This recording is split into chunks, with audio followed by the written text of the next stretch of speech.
It's a beautiful Monday morning sa inyo mga katrabaho ko.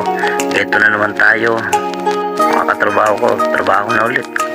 Parang di lang natin namalayan yung day off kahapon mga katrabaho.